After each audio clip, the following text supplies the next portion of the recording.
talking to amongst CMOs, this is now all about sourcing leads, conversion rates, data.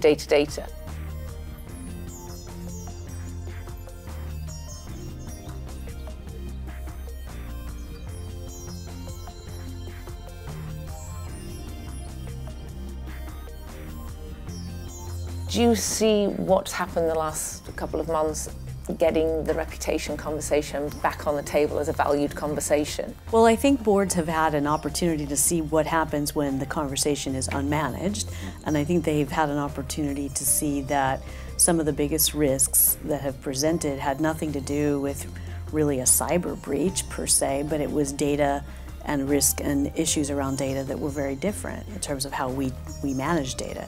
So that I think was a real wake-up call for lots of boards.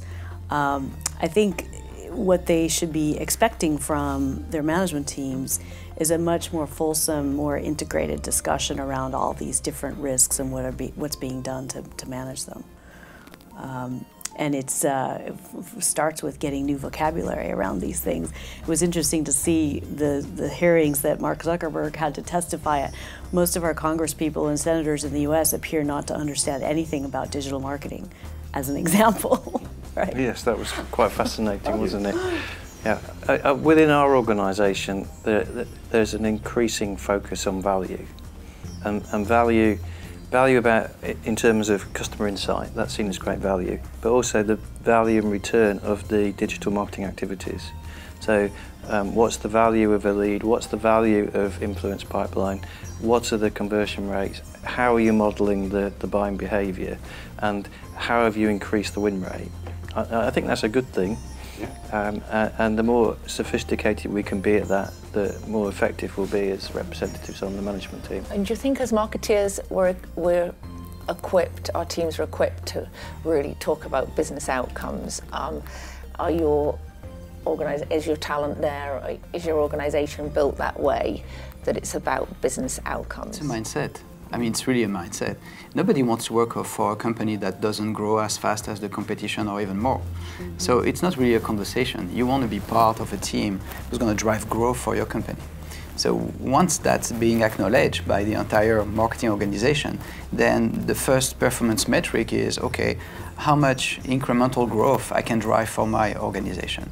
And when you speak that language, you speak the exact same language as sales. You align with revenue generated. And that does create this kind of a strong, trustworthy foundation between marketing and sales that does change radically the engagement and the connection. It's not marketing versus sales. We're on the same boat, we are measured the same way.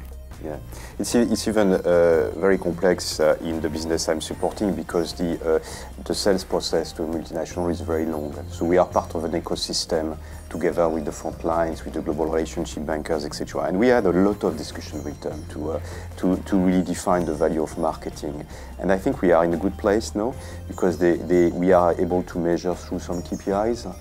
Digital helps, obviously.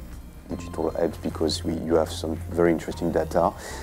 We are more disciplined when we are doing an event, sponsoring an event, speaking at an event. We have all the different data of the audience, etc. It was a moment in time. I think it was really the discussion of the CMOs during the 3 or 4 years, the value for money of what they are spending. Yeah.